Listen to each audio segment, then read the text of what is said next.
नमस्कार बंधुरा ঐশীর মা রান্নাঘরে আপনাদের সবাইকে স্বাগত। আজ আপনাদের সঙ্গে আবার একটি স্ন্যাক্স রেসিপি শেয়ার করছি। খুব সহজে মাত্র দুটো কাঁচা আলু আর সুজি দিয়ে বানিয়ে নেওয়া দারুণ স্বাদের মুচমুচে এই স্ন্যাক্স রেসিপিটি আশা করছি আপনাদের ভীষণ ভালো লাগবে।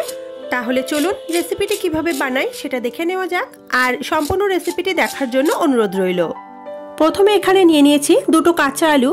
এখানে কাঁচা আলুর খোসা দুটোকে আমি ছাড়িয়ে রেখেছি। এখানে আলু আপনারা আপনাদের প্রয়োজন মতো ব্যবহার করতে পারেন। আলুটাকে এরকম জলের মধ্যে একটা ছোট স্টিলের গ্রেটার দিয়ে গ্রেট করে নিতে হবে। এখানে আমাদের খুব বেশি মোটা মোটা দানা দরকার নেই, তার জন্য এরকম ছোট স্টিলের গ্রেটার যেগুলো হয় সেটা দিয়ে গ্রেট করে নিলেই হবে। আর জলের মধ্যে সরাসরি গ্রেট করছি কারণ আলুটা যাতে কালো না হয়ে যায়। এইভাবে দুটো আলু গ্রেট করে নিয়েছি। এবার ভালো করে দুবার তিনবার আমি জল বদলে বদলে ধুয়ে নেব। তারপর একটা স্টিলের ছাঁকনির উপর রেখে দিয়েছিলাম যাতে এক্সট্রা জলটা ঝরে যায়। এরপর একটা মিক্সিং বোলের মধ্যে এই আলুটাকে নিয়ে নিচ্ছি। তারপর আলুর মধ্যে আমি দিয়ে দেবো একটা বাটি করে মেপে হাফ বাটি পরিমাণ সুজি। এখানে যে কোনো একটা বাটি বা কাপে করে মেপে নিলে উপকরণটা মাপতে সুবিধা হয়। এরপর দেব হাফ বাটি পরিমাণে বেসন। এখানে হাফ বাটি মানে আমি এক বাটি সুজি আর বেসন ব্যবহার করেছি, তার জন্য এখানে দু বাটি আমি জল ব্যবহার করলাম। এখানে যতটা পরিমাণে ব্যবহার করবেন সুজি বেসন সেই অনুযায়ী জলটা দেবেন। এখানে সেজন্যই আমি বললাম যে একটা বাটি করে মেপে নিলে আপনাদের সুবিধা হবে। এরপর ভালো করে সমস্ত উপকরণগুলো একটা তারের হুসপার দিয়ে মিশিয়ে নিচ্ছি যাতে ওই বেসনটা দলা না পাকিয়ে যায়। ভালো করে মেশানো হয়ে গেলে এর মধ্যে কয়েকটি উপকরণ ব্যবহার করতে হবে। প্রথমেই দিয়ে দিচ্ছি স্বাদ অনুযায়ী লবণ। এরপর দেব হাফ টিস্পুন ধনের গুঁড়ো আর 1/4 টিস্পুন মতো জিরের গুঁড়ো, সাথে 1 টিস্পুন চাট মশলা দিয়েছি। অবশ্যই চাট মশলাটা থাকলে দেবেন, না থাকলে এখানে গরম মশলা ব্যবহার করতে পারেন। অল্প একটু হলুদের গুঁড়ো দিয়েছি আর অল্প একটু দিয়েছি বিট নুন, সাথে হাফ টিস্পুন দিয়েছি জোয়ান আর দিলাম 2 পিঞ্চ মতো একটু হিং। যাদের এই ভাজাভুজি খেলে গ্যাস অম্বলের সমস্যা থাকে তারা অবশ্যই জোয়ান আর হিংটা কিন্তু স্কিপ করবেন না। এরপর দিয়েছি 1 টিস্পুন আদা কাঁচা লঙ্কা বাটা, আর তার সাথে আরেকটা উপকরণ দিয়েছি যেটা হলো অরিগ্যানো 1/4 টিস্পুন। এটা দিলে স্বাদটা খুব ভালো হয়, যদি থাকে তাহলে দেবেন, না থাকলে নাও দিতে পারেন। এবার সমস্ত কিছুকে একসাথে ভালো করে মিশিয়ে নিলেই আমাদের মিশ্রণটা কিন্তু রেডি হয়ে গেল। এবার আমরা চলে যাব সরাসরি গ্যাস ওভেনে। একটা কড়াই ভালো করে গরম করে 1 টিস্পুন সরষের তেল দিয়ে দিলাম। তেলটা কিন্তু খুব বেশি দেওয়ার দরকার নেই। তেলটাকে ভালো করে প্রথমে গরম করে নিতে হবে। এরপর এর মধ্যে আমি দিচ্ছি 1 টিস্পুন সাদা তিল। এখানে তিলের ফ্লেভারটা ভীষণ ভালো লাগে, তাই থাকলে পরে অবশ্যই দেওয়ার চেষ্টা করবেন। তিলটাকে একটুখানি হালকা করে ভেজে নিতে হবে। এরপর যে মিশ্রণটা রেডি করে রাখলাম সেটাকে একবার চামচ দিয়ে এভাবে নাড়াচাড়া করে মিশিয়ে নেব। তারপর এটাকে আমি কড়াইয়ের মধ্যে দিয়ে দিচ্ছি। এবার ভালো করে এটাকে নাড়াচাড়া করে আমাদের কষিয়ে নিতে হবে। এখানে গ্যাসের ফ্লেমটা কিন্তু একটু কমিয়ে রাখতে হবে, কারণ এই মিশ্রণটা কিন্তু খুব তাড়াতাড়ি কড়াইয়ের গায়ে আটকে যায়। আর যেহেতু বেসন আর সুজি ব্যবহার করা আছে তাই মিশ্রণটা নাড়াচাড়া করতে করতে দেখবেন খুব তাড়াতাড়ি কিন্তু ঘন হয়ে যাবে।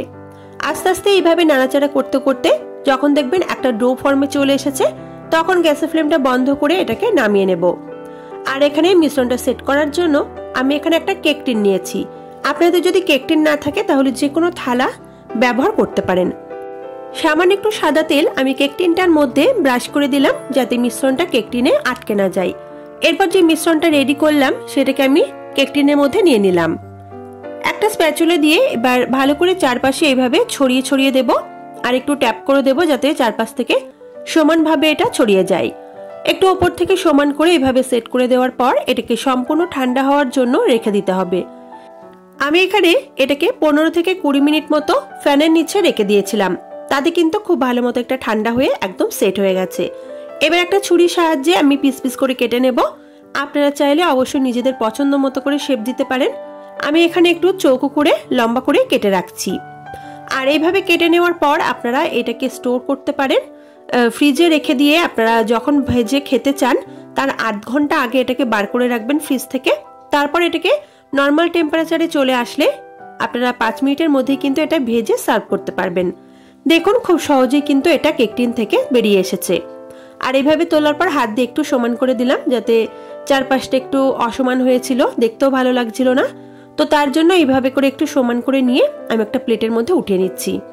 বন্ধুরা, এই রেসিপিটি যদি আপনাদের ভালো লেগে থাকে তাহলে অবশ্যই ভিডিওর নিচে দেওয়া লাইক বাটনটা আছে প্রেস করবেন। আর যদি ভালো না লাগে তাহলে ডিসলাইক বাটন আছে সেটাও প্রেস করতে পারেন। তো দেখুন আমি এইভাবে সবকটাকে তুলে নিয়েছি। আর এবার এগুলোকে ভেজে নেওয়ার পালা। একটা কড়াইতে বেশ খানিকটা সাদা তেল হাই ফ্লেমে গরম করে নিয়েছিলাম। গ্যাসের ফ্লেমটা এবার মিডিয়াম টু লোতে রেখে একটা একটা করে স্ন্যাক্স আমি ছেড়ে দিচ্ছি। আর এখানে একটু লো ফ্লেমে রেখে ভাজলে ভিতর থেকেও কিন্তু স্ন্যাক্সগুলো ভালো মতো ভাজা হয়। সাথে সাথে নাড়াচাড়া করার দরকার নেই। একটু যখন হালকা এটা শক্ত হয়ে আসবে তখন এগুলোকে উল্টে পাল্টে লালচে করে ভেজে নিতে হবে। আর এগুলো কিন্তু ভেঙে যাওয়ার সম্ভাবনা থাকে না, তাই আপনারা নিশ্চিন্তে এটাকে ভাজতে পারেন। চারপাশ থেকে ঘুরিয়ে ঘুরিয়ে গোল্ডেন ব্রাউন কালার আসা পর্যন্ত ভেজে নিলেই হবে। এক একটা ব্যাচ ভাজতে প্রায় 3 থেকে 4 মিনিট মতো সময় লাগে। আপনারা চাইলে তেলটা আর একটু কম দিয়েও কিন্তু ভেজে নিতে পারেন। তো বন্ধুরা এখানে দেখুন হালকা হালকা কালার কিন্তু আসতে শুরু করেছে। আমি একদম গোল্ডেন ব্রাউন কালার আসা পর্যন্ত এটাকে ভেজে নিয়েছি। এবার আমি এগুলোকে তুলে নিচ্ছি। আর এগুলো এত মুচমুচে হয়, আশা করছি আপনারা বাড়িতে বানালেই বুঝতে পারবেন। তো এইভাবে লালচে করে এগুলোকে ভাজা হয়ে গেলে আমি এগুলোকে তুলে নিচ্ছি। আমার এখানে যে কটা স্ন্যাক্স হয়েছিল সে কটাকে আমি দুটো ব্যাচে ভেজেছিলাম। তো তার জন্য প্রথম ব্যাচটা ভাজা হয়ে গেলে পরের যে কটা ছিল সে কটাও আমি একই রকম ভাবে ভেজে নিয়েছি। তাহলে বন্ধুরা এই স্ন্যাক্সটি কতটা মুচমুচে হয়েছে সেটা আশা করছি আপনারা দেখেই বুঝতে পারছেন। আর আমি এখানে আওয়াজটা শুনিয়েও বুঝিয়ে দিয়েছি যে কেমন মুচমুচে হয়েছে। এগুলোকে আপনারা পছন্দ মতো সস স্যালাড দিয়ে পরিবেশন করুন। রেসিপিটা আপনাদের কেমন লাগলো অবশ্যই কমেন্ট করে জানিয়ে যেতে ভুলবেন না। ভিডিওটি যদি ভালো লেগে থাকে তাহলে অবশ্যই ভিডিওতে একটা লাইক করে আমার চ্যানেলটিকে সাবস্ক্রাইব করে নেওয়ার অনুরোধ রইল। দেখা হচ্ছে পরের দিন আবার নতুন রেসিপিতে। সবাই খুব ভালো থাকবেন, সুস্থ থাকবেন। আজকের মতো টাটা।